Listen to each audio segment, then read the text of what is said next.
Greetings, welcome back to Black Bear News, where everything is connected.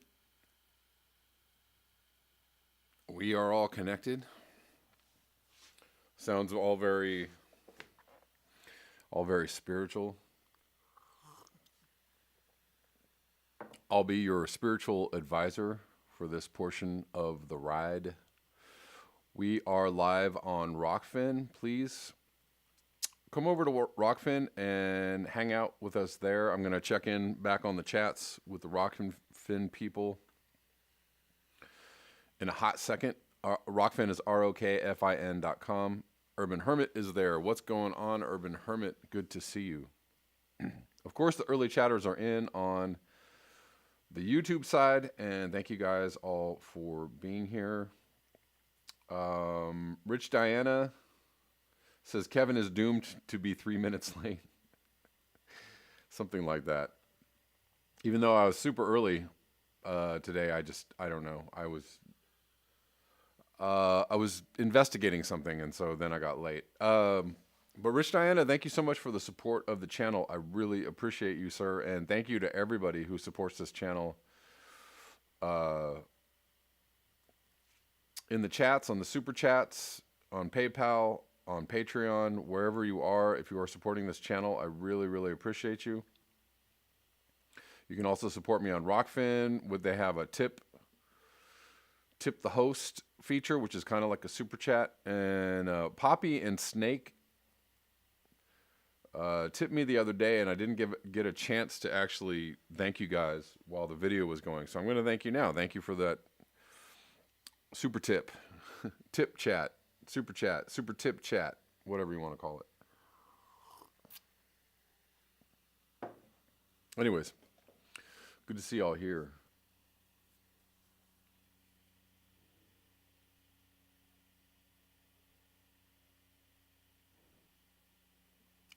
Just kind of looking through the chats. I don't know, there was some interesting stuff going on, but I think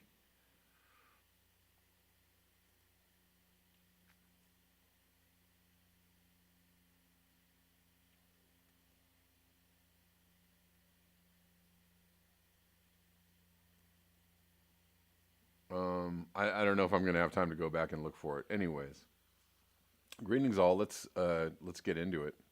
I did get a super chat right here and now. Muzza, thank you so much for the super chat. Everybody, welcome Black Bears Links with Muzza, the moderator today. And I'm working on getting the t-shirts back up on my site. I kind of redid my site, and hopefully I'll be able to do that today. Grateful Dan, thank you for the super chat. Grateful to you, Dan. All right. Anyways, I'm going to start with some viewer commentary. And I forgot to actually,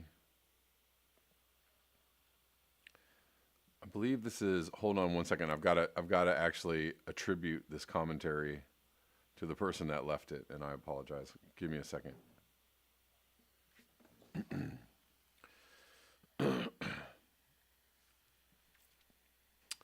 Let's see if I can do this quickly.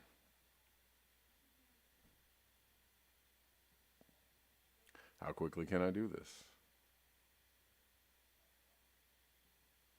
Yes, Timothy Musson. I had the right first name, but not the right last name. But Timothy Musson sent me this comment, and I'll just read it here since I'm here. Timothy says, I just got home from blockading a coal train in Dunedin, New Zealand yesterday with a few friends. I don't believe our prime minister or government are genuine. He's referring to the video from a few days ago about New Zealand setting a net zero goal of 2025, or at least in the public sector. I don't believe our PM or government are genuine about the ecological climate crisis for a second. They envision hydrogen-powered infinite consumerism and beef exports. And that would make sense because I think most governments can't really wrap their minds or their awareness around the fact that we're going to have to deal with the large subject of consumerism. And anyways, he goes on to say, but for sure, we're going to lever that climate emergency declaration as hard as we can. Lever being a good word. Jacinda Ardern's party, Labor, is center-ish, right? Just like Labor in UK and just like the Democrats in the United States. Supposedly center-left and as neoliberal as anyone. The TPPA, right? Remember or the TPP as it was known here in the United States, was something that was being pushed by Obama and Hillary Clinton and actually opposed by Trump. And when Trump got into office, he pulled out of the TPP, which is good. Whatever you think of Trump, whatever you might think of him as a president or a person, we all have varying thoughts. But as far as the TPP goes, the TPP was horrible if you know anything about the TPP.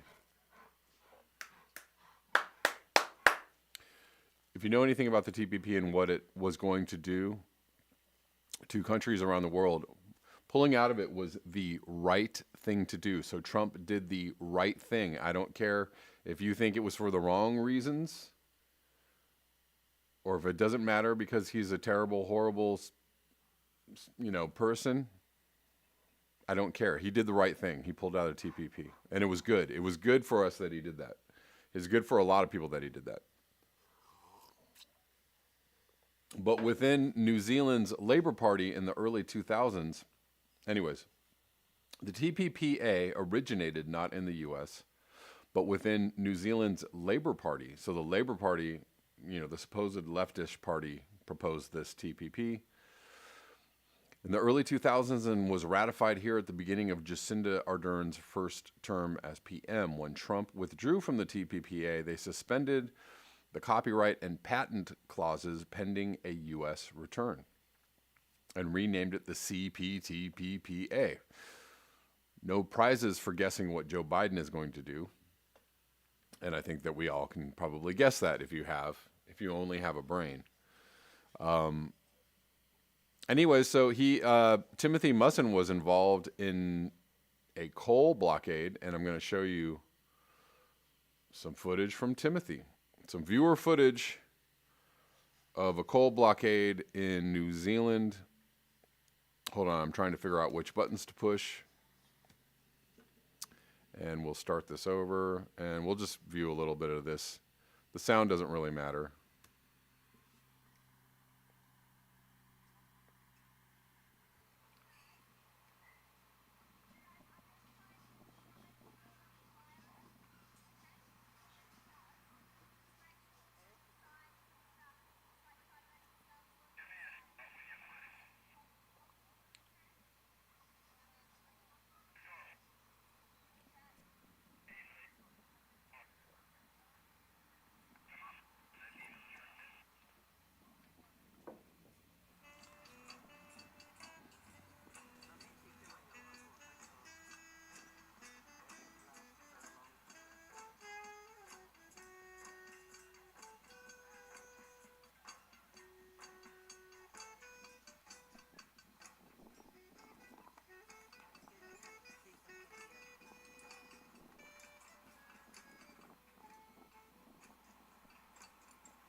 So a bit of footage from a coal train blockade in New Zealand. Hold on one second. He also said that there was more publicly visible action was at the front of the train. That was not the front of the train. He was further in the back.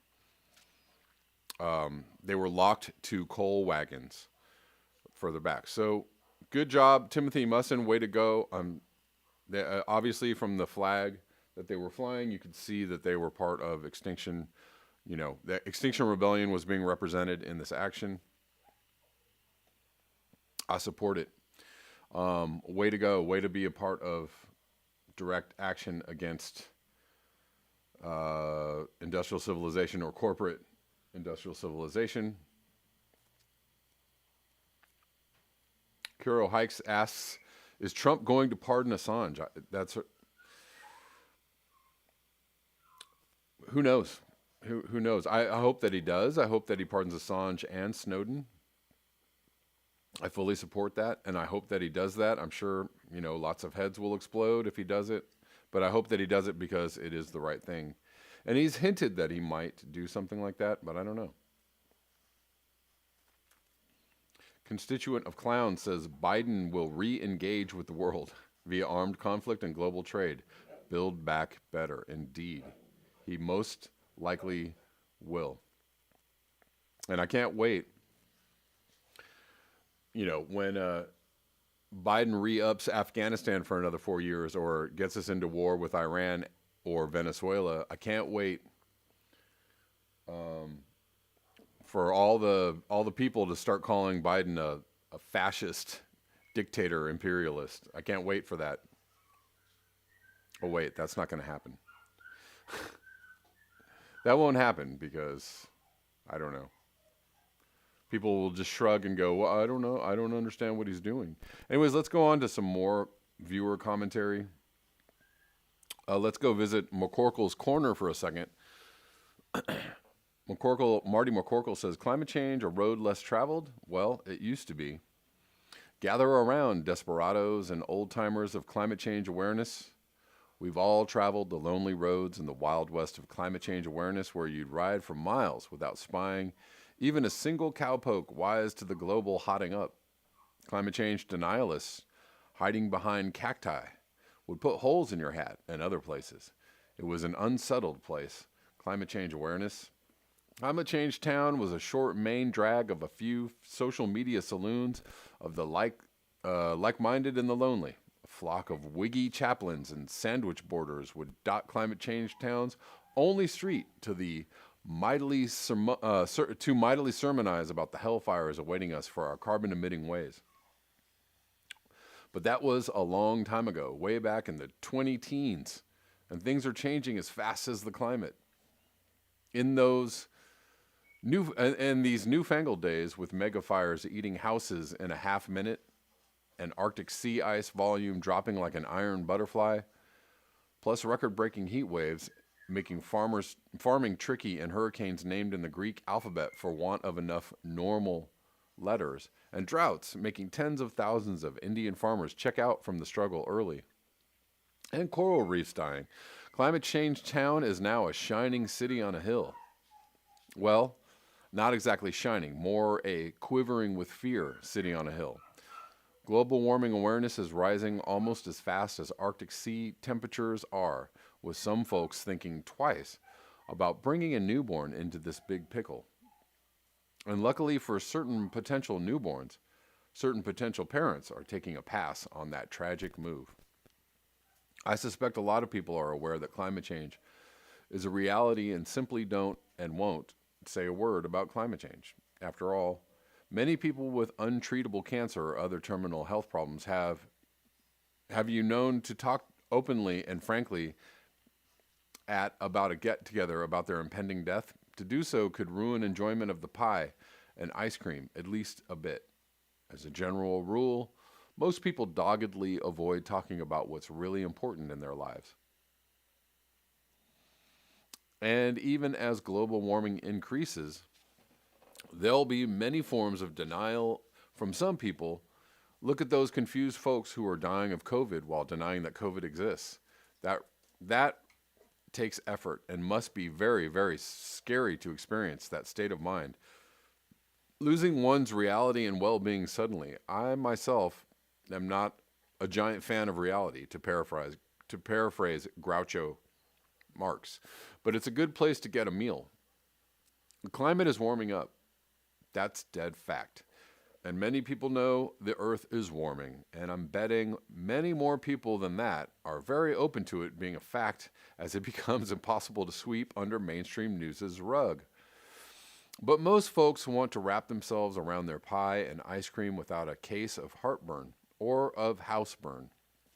It's difficult to live in an unlivable world, psychologically speaking.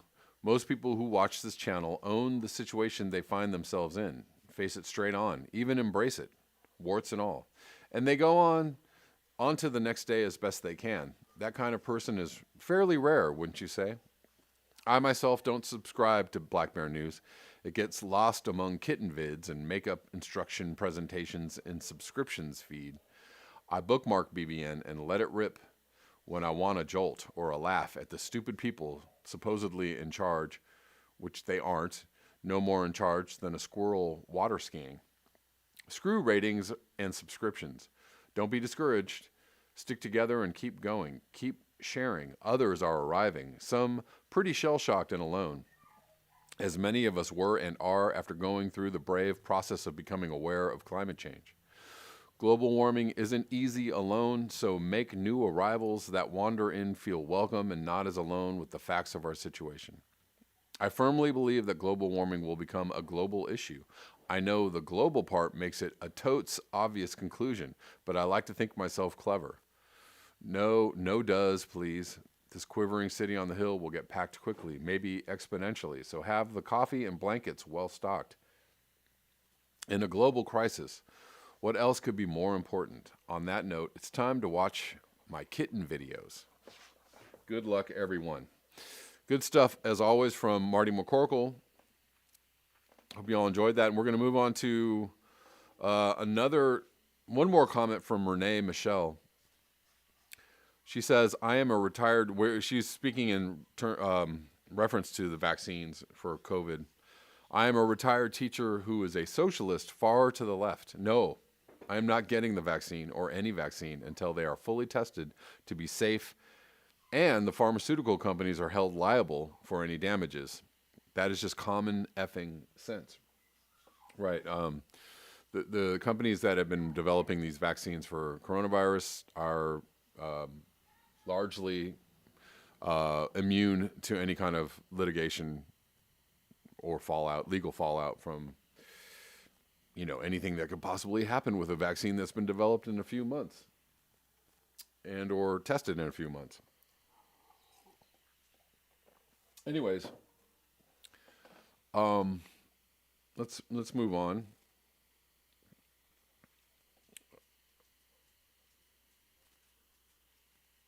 This is from PFD Earth. I always want to read that as PDF, but PFD. I wonder what the PFD stands for. I think I already know, but cool heat waves named after dead animals. Or cool heat waves named after dead animals. Now they'll celebrate with fireworks. And nobody minds deforestation, collapsing biodiversity, dead soil, plastics filling the ocean, methane, CO2, planet-eating industrial ag, 80 million slaughtered animals a year, not to mention the poor minks who were slaughtered in the Netherlands for having coronavirus. Because that's what we do to animals who have coronavirus. We don't take care of them. We just throw them in a big ditch. Did you guys hear what happened to these minks that they killed in the Netherlands? Did you all hear the follow-up to that? Was that they killed all these minks, put them all on the ground, and then as their bodies decayed, they started popping up out of the ground. These dead. I mean, this is a horrific scene. They started popping up out of the ground because they started decaying, and the gases that built up from the decay of these minks pushed them out of the ground. If that story can't get any more horrible. Anyways, a retweet of extreme temperatures around the world The harsh heat wave named Koala, the Koala heat wave, oh, so cuddly, so fuzzy, so cute, in Australia is ending with fireworks. On the 5th of December, Birdsville in Queensland recorded 48.7 C. I looked it up. That was about 119 plus, almost 120. A new temperature peak of the season 2020-2021 in Southern Hemisphere, and the second highest temperature ever recorded so early in the hemisphere. So there you go. Already, Australia just knocking down records, setting new records, getting themselves into these heat waves they keep getting themselves into. Crikey, Australia, what's wrong with you? What's going on down there, guys? This is from Go Green. Burning lungs of the earth. Shame on the world that does nothing to stop Brazil's Amazon rainforest losing 11,088 square kilometers or 2.7 million acres to logging, land clearing fires between August 2019 and July 2020. A 9.5% increase on the same period a year earlier. I'm just reading that as a headline. I'm not even going to read the article because the destruction, the deforestation just continues apace, and there's, this doesn't look like it's going to have or going to abate anytime soon. And more environmental destruction. This is from the UK, a crime against the environment. Police investigating devastating destruction of protected river. This is from 2 days ago. So someone just, was like, you know what is a good idea? I'm going to get me a bulldozer and come up here and start hacking away at this land because I need to do things that I want to do. And this river and these trees are all in the way. Anyways, an investigation has been launched after a legally protected riverbank in Herefordshire was bulldozed into bare earth despite it being a haven for wildlife. Same destruction, different day. Every tree and piece of vegetation along a stretch of about 1.5 kilometers along the River Lug in Herefordshire was stripped out at some point last week, leaving a scene of devastation. So nobody knows who did this. They're trying to figure it out. The River Lug has been designated both as a site of special scientific interest and a special area of conservation because it is such an important habitat for rare wildlife, including otters, kingfishers, salmon, crayfish, and dragonflies. This means they have legal protection, and landowners must ask for permission from conservation bodies to undertake any operation likely to damage them. The Environment Agency, Natural England, and the Forestry Commission have launched an investigation in collaboration with West Mercia Police or Mercia Police into the damage to the lug. So there you go. As well as ripping out a precious wildlife habitat, and the denuding of the river would also make it significantly more vulnerable to flooding. Heavy rains will erode the banks and wash soil and other pollutants such as phosphates and pesticides into the waters, crippling the river for miles downstream. And so it goes. So it continues. Saying hi to the people on Rockfin. What's up? Got some people watching on Rockfin. We got Jacob Gordon. We got Snake 1974. We got Urban Hermit. Thanks, guys, for hanging out with me on the Rockfin. The place that does not suppress my viewership, etc. We have 90 watching on YouTube with 40 likes. Please like up the video. If you are new you know what to do. Um,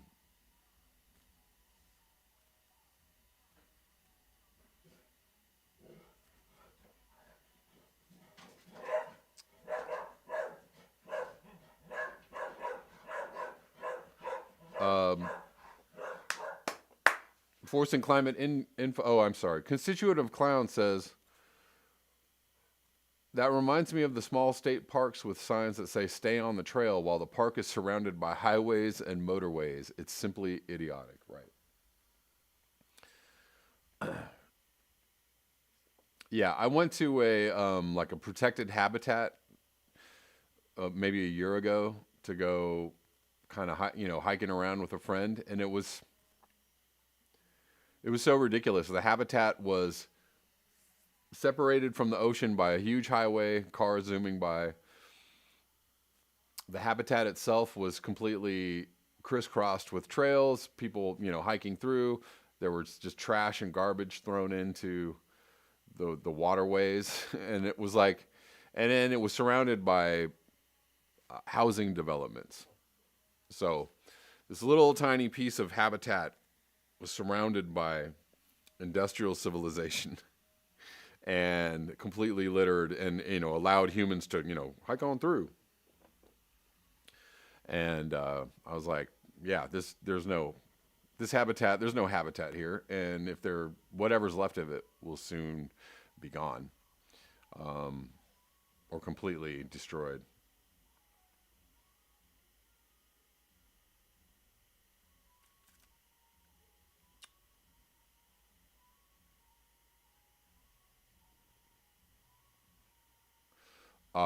James Michael Campbell says the threat of terminal thermal nuclear catastrophe is our demise. Well,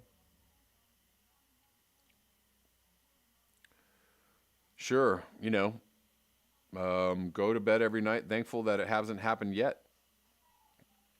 Urban Hermit urges you to like up the video on Rockfin. Please like up the video on Rockfin, guys. For the people watching on Rockfin, thanks for hanging out.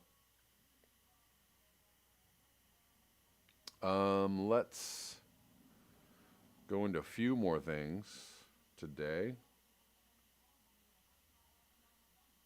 Oh, look at this.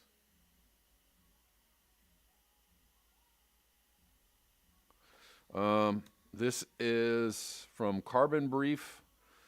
New analysis, surge in China's steel production helps to fuel record high CO2 emissions. This is from this year, 2020. Here's the COVID dip. Here's a coronavirus dip here. Hopefully y'all can see this. And then here's, regaining momentum and up and away with more carbon emissions, says China, who has a carbon neutral goal of 2060. So, guys, we're really going to do something about this in a few decades. But right now, we're going to make some steel and burn some coal and and we're going to make some cement and some oil, and we're going to burn some gas. All the good things, all the good time, feel good things.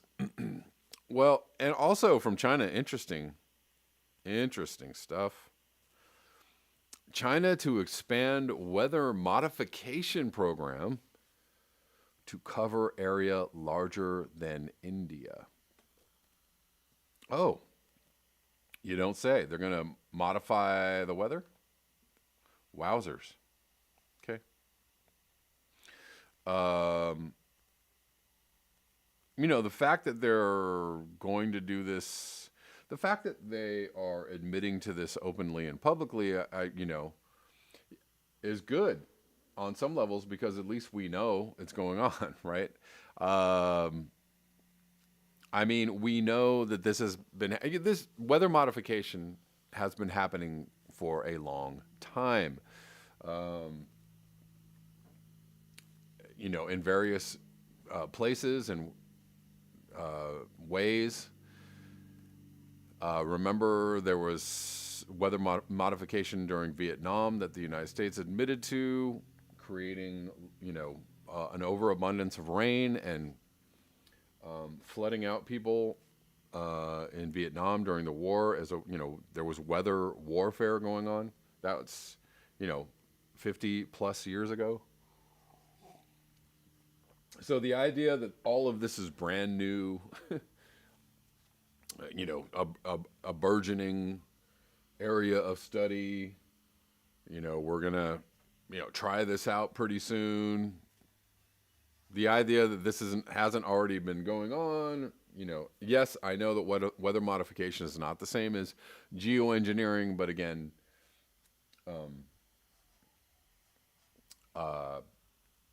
again, if you think that this geoengineering is a brand new thing that we're looking into in the future, that idea is absolutely just straight up ludicrous. And yeah.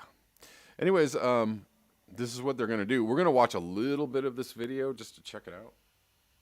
It's not as if you guys are creating clouds out of nowhere. You actually target storm systems. If there's no clouds in the sky that have any moisture in them, then we can't do anything. What we can do is tap into what's there and assist Mother Nature. Kind of like a steroid kick for the clouds or something. Exactly.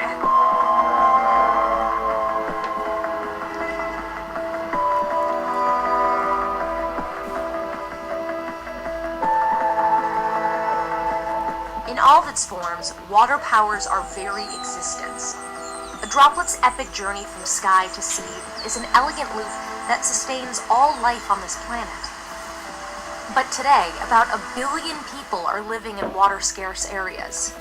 In the United States, there's California, where in one single year a historic drought cost the state over 10,000 jobs and nearly $2 billion in lost revenue. The effects of climate change and the strain of an ever-growing population have combined to disrupt global water supplies. But what if we could hack into the water cycle and unlock more precious water from the clouds? A decades-old technology long shunned by science may hold the key. Did you hear that? A decades old technology. It's a little interesting that they're talking about it as like this future scenario, right? We're looking into this thing that may, and then they also referenced the drought in California and how it cost jobs, right? It costs the economy, billions of dollars and jobs. So that was the most important effect of drought. Right? That was the thing that we really need to care about. Sorry about that. That was the thing that we really need to care about. Was the effect, the effect on the economy and the loss of jobs. So that's really what we got to worry about. Anyways, China this week revealed plans. By the way, I'm reading a news story. Hold on one second, guys. Give me 1 moment. Dang it all to heck. Anyways, I'm reading a news story. So before you get all tight in the panties and want to leave a comment about something chemtrails, I'm reading a news story about weather modification. So just letting you know, just making that very clear.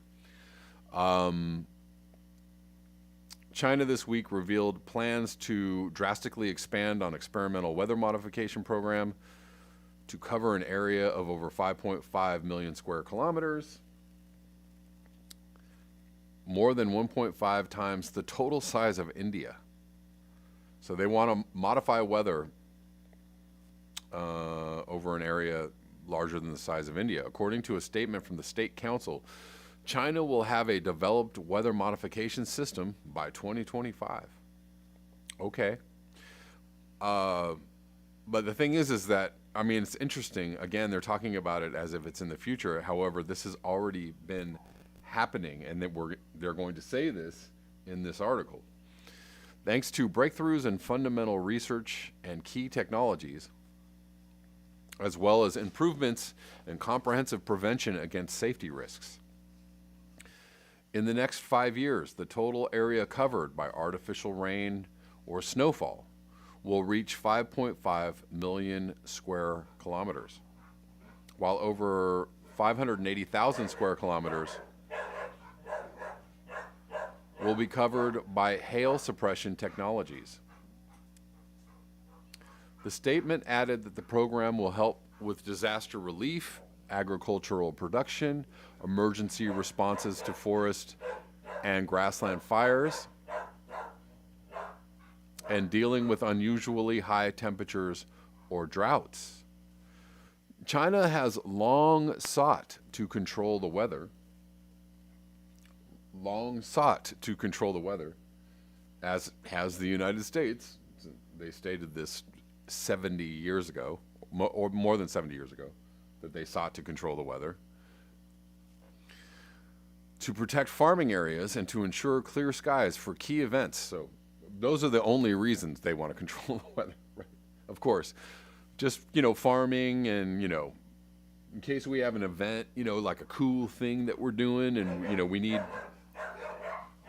need to clear the skies, guys, that's the only reason.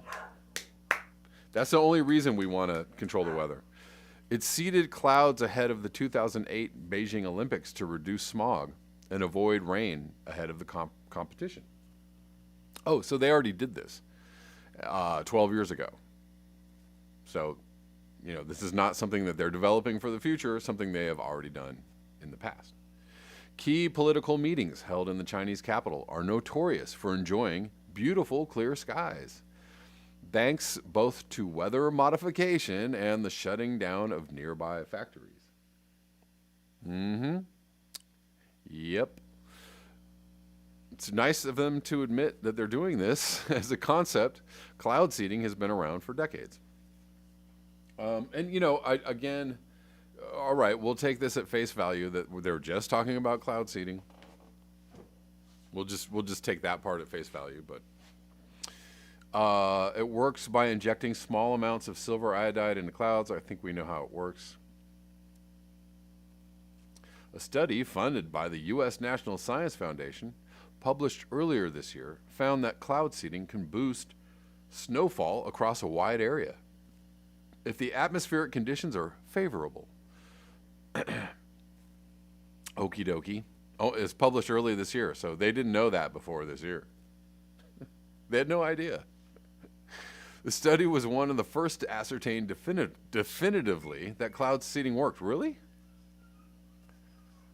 So this is where like they're mixing kind of like propaganda, a bit of propaganda with a news story. So like they're kind of contradicting themselves because they've known for decades that this stuff can work, right? They said it in the video. They've admitted to using this stuff in the past. They've, modified the weather in Vietnam. That's a long time ago. And then they say, but this study was the first to ascertain definitively that cloud seeding worked. Do you understand my frustration? I hope you understand my frustration with this, because they're acting like we just figured this out when they already knew this worked. They've known that this has worked. They've been doing this for decades. They just said it in the video, something we've known for decades. Oh, okay. But they're going to act all brand new about it. Oh, whoa. We did a study and we found out that, yes, it works. Guys, you want to invest in my cloud seeding company? Get in on the ground floor. Yeah. That uncertainty has not stopped China investing heavily in the technology. They were super uncertain, but they did it anyways. Where they were like, yeah. But some people will believe anything, right? Some people very super smart, lots of degrees, went to school. They believe all kinds of really weird ideas. I don't know. Between 2012 and 2017, the country spent over $1.34 billion. So this is, in the last decade, on various weather modification programs.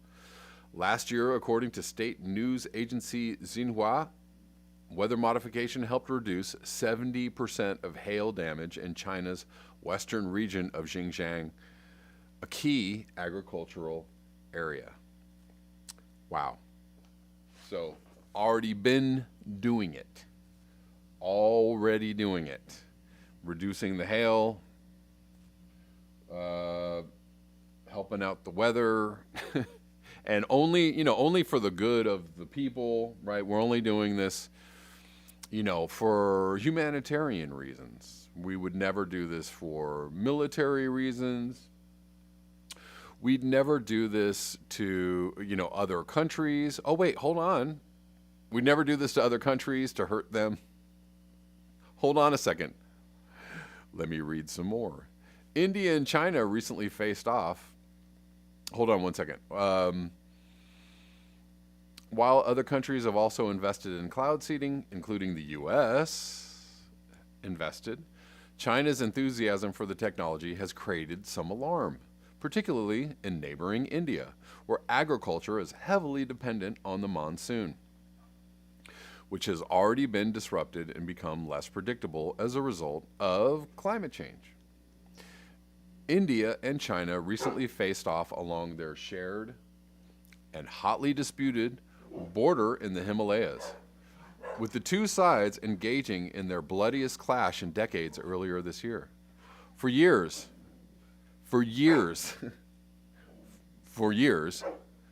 some in India have speculated that weather modification could potentially give China the edge in a future conflict, given the importance of conditions to any troop movements in the inhospitable mountain region. Oh, so you could change the weather to help your military excursions or exercises? You don't say. Interesting. Though the primary focus of Beijing's weather modification appears to be domestic, experts have warned there is a potential for impact beyond the country's borders. Well, thanks, experts. You must have, some pretty hefty degrees in science. Thanks, experts. In a paper last year, researchers at National Taiwan University said the lack of proper coordination of weather modification activity could lead to charges of rain stealing between neighboring regions, both within China and with other countries. They also pointed to the lack of a system of checks and balances to facilitate the implementation of potentially controversial projects. The scientific evidence and political justification for weather modification is not subject to debate or broad discussion in China, they author. But it is in other countries where people are free to bring up the subject and ask questions, in other countries, where people are free to ask questions about what they're doing to the weather or the skies, where people openly discuss these things. And other people go, yeah, it's an interesting idea. I wonder, too, about people don't call these people conspiracy theorists, in other countries where people freely discuss ideas without being called crazy, wild-eyed lunatics, like that. Anyways, in addition, the leadership's propensity for technological intervention in taming different weather systems is rarely challenged by alternative viewpoints because they're in China where they're free. Or not free, excuse me. Strike that, reverse that. Where they're not free to challenge the government with alternative viewpoints. To fear, because they might be suppressed on social media. They might be surveilled by their government. They might be called crazy, wild-eyed lunatics, enemies of the state, non-believers in science. You know, they might get called names, stuff like that. Anyways, let's watch a little of this video, shall we? The UN released its newest emissions gap report. According to the report, the world's nations need to reduce emissions much more than they have already pledged to do so, if we hope to keep warming to just 2 degrees Celsius by 2100. In order to keep to 2 degrees Celsius, by 2030, the world would have to cut annual emissions by an additional 11 billion tons of CO2, or the equivalent. However, with America unwilling and China and India still industrializing in a traditional manner, that seems unlikely. Now, there might be a technological solution to the problem. The idea draws from what happens after volcanic eruptions. David Keith will help us understand. David He's Keith. a professor of physics and public policy at Harvard. Big volcanoes have this big physical signature of, dust and material thrown up in the air. Usually, they also put sulfur dioxide way up into the stratosphere high above our heads, where it stays for a year or two. Oh. And that sulfur dioxide gets converted into tiny little droplets of sulfuric acid. Whoa, this is so scientific. This is really scientific, guys. This is so interesting. By reflecting away sunlight, these little particles help to cool the planet. You might remember Mount Pinatubo, that Filipino volcano that erupted. Whoa, so you're saying it's like volcano? Whoa. Well, A big volcano like Bro. Pinatubo that put a lot of sulfur in the stratosphere, you actually see the whole world get cooler for, say, a year. And not just get cooler, but actually the productivity of plants, of ecosystems around the world went up that year. so the challenge to Keith and his fellow scientists is how to get particles into the atmosphere that tubes. will do the same thing. Keith has an idea. Tubes and stuff in a laboratory. Into the air that release an aerosol to do the trick. The basic idea would simply be that flying from just 1 or 2 airfields, maybe near the tropics, you would gradually build up in the stratosphere these fine particles that would slowly reflect away a tiny bit of sunlight. Not to magically cure the problem, because there is no magic cure, but to reduce some of the risks of accumulated CO2. But would it really reduce global temperatures? Keith says the answer is probably yes. We could really, on a region-by-region basis, say reduce the intensity of extreme storms, like the big tropical cyclones that are so destructive, especially to the world's poor, or heat waves, and also to reduce the melting of the ice caps. So the evidence, the scientific evidence that these technologies could reduce risk is very strong. The problem is it's unclear what else solar geoengineering would do, that is the technical term for putting all those particles in the stratosphere. Absolutely true that any version of this solar geoengineering will have unexpected side effects, I'm sure, problems, uncertainties. But of course, the state we're in has unexpected uncertainties. So, with all of the uncertainty, Totally. should we send jet plane after jet plane after jet plane into the air to spray the stratosphere? It's worth further research, perhaps some trials in selected places and reviews of the side effects. Look, it sounds too good to be true, but sometimes that is how technology works. So why not try?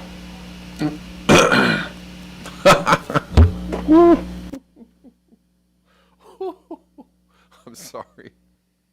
Oh my gosh. Yeah, you know, sounds too good to be true, but that's how technology works. You know, why not just try?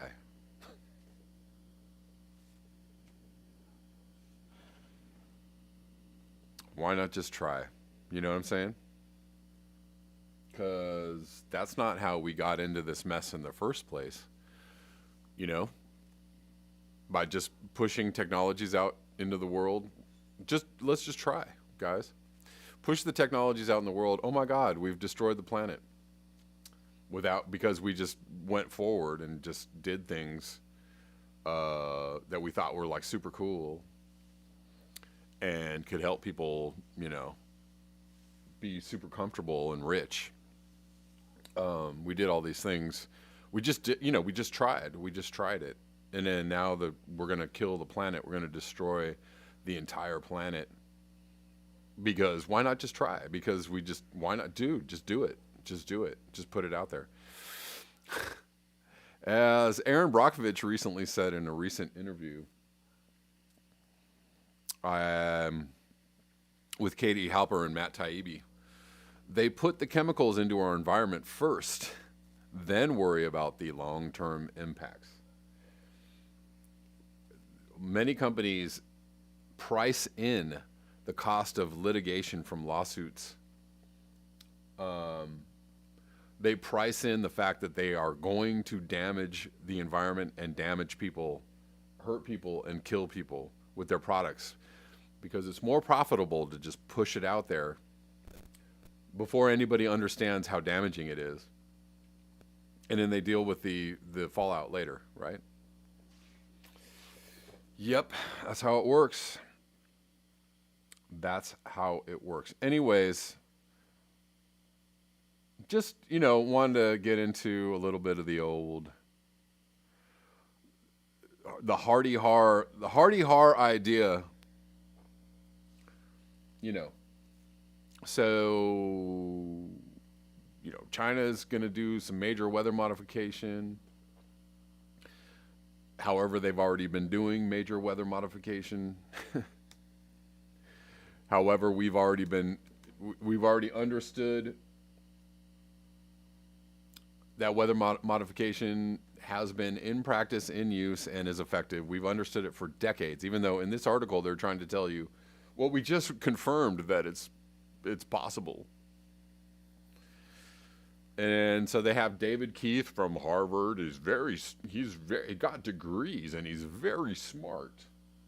And they put him out there to tell you, we've been working on this thing. And we think it could be pretty cool. We think it could be the answer to the problem that we created for ourselves. And it's brand new. I mean, we've been studying it. You saw the lady in the lab in Harvard, with a bunch of tubes and pipes and everything, looking very scientific. We've been working on this for a while, wondering if it's going to work, but we haven't tested until now. We really haven't tested it out. We haven't really been, anyways, I think you all understand my point.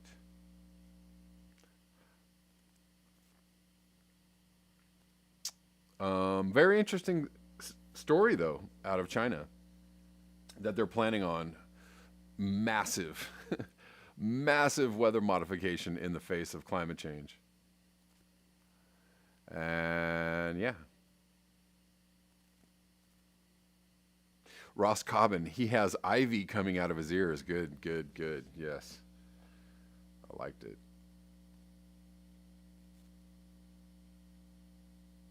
Kiro Hikes, this is ubiquitous technology that should surprise no one. Yeah.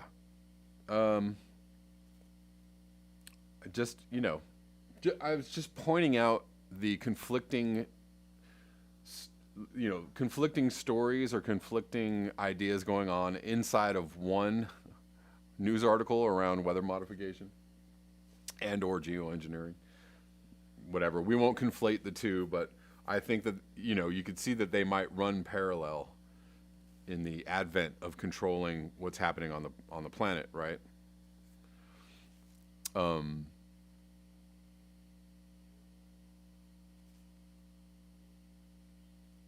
Anyways, interesting stuff. Just wanted to discuss. Oh, Gene, I'm looking at my phone, if you're wondering what I'm looking at, because my phone is my monitor, so I'm trying to see what's going on. There's a lag. There's like a 5 or 7 or 10 second lag between what I'm doing and what shows up on the YouTube screen.